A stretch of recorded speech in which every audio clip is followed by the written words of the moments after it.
The Haunting at Dismal Creek. It was a cloudy morning on May 6, 2008, when Ricky Williams went fishing at Dismal Creek.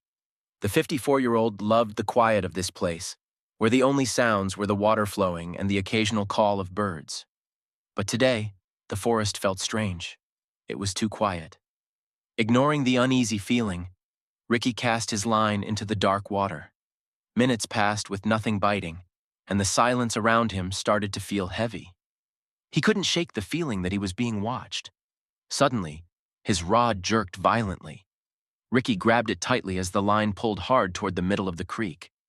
Whatever was on the other end was strong, stronger than any fish he'd ever caught here. He gritted his teeth and pulled with all his might. Finally, he dragged it onto the muddy bank. It wasn't a fish. It was an old wooden box, covered in mud and strange carvings. The carvings didn't look like anything Ricky had seen before. They were sharp, twisted, almost angry-looking. As he stared at the box, he heard something faint. A whisper, like someone breathing words into his ear. Ricky froze and looked around, but there was no one there. The whisper grew louder.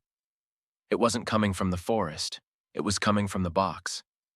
Ricky's hands shook as he opened it. Inside, wrapped in wet cloth, was a small stone idol. It was carved into the shape of a strange, twisted face with hollow eyes that seemed to stare at him. The whispers grew louder, filling his head, speaking in a language he couldn't understand. Then came the pain. A sharp, stabbing pain shot through Ricky's head, and he dropped the idol. Images flashed in his mind. Dark water, dead trees, and something huge and monstrous moving beneath the surface of the creek. He stumbled back, gasping for air. The forest around him seemed to change. The shadows grew longer and the air turned cold. Ricky heard a deep, rumbling growl from the creek, a sound so unnatural it made his blood run cold. Without looking back, Ricky ran. He left the box, the idol, and everything behind. When he reached his truck, he sped away, but he couldn't stop shaking. That night, in the safety of his home, Ricky thought he was finally free of whatever he had disturbed. But as the house fell silent, he heard the whispers again. And this time, they were coming from inside the house. Ricky lay awake in his bed that night, his mind racing. The events of the day haunted him. The box, the idol, the whispers. He tried to convince himself it was just a trick of his tired mind, but every time he closed his eyes, he could still hear them. The whispers, soft and guttural, seemed to crawl through the air, slithering into his thoughts. He sat up, his heart pounding. The room was dark, the only light coming from the slivers of moonlight creeping through the curtains. But something felt off. His breath caught in his throat as he saw it. In the corner of his room near the closet, the shadows were moving.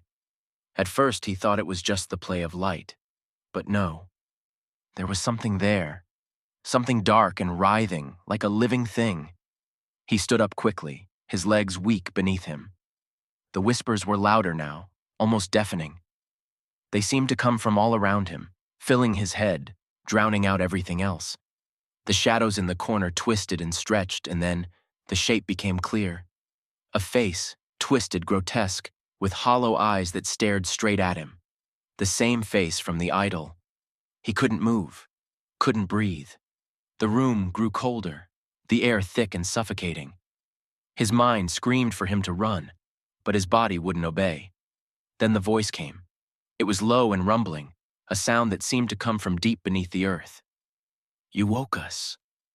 The last thing Ricky saw before everything went black was the twisted face creeping closer, its empty eyes staring into his soul. And then, the whispering stopped.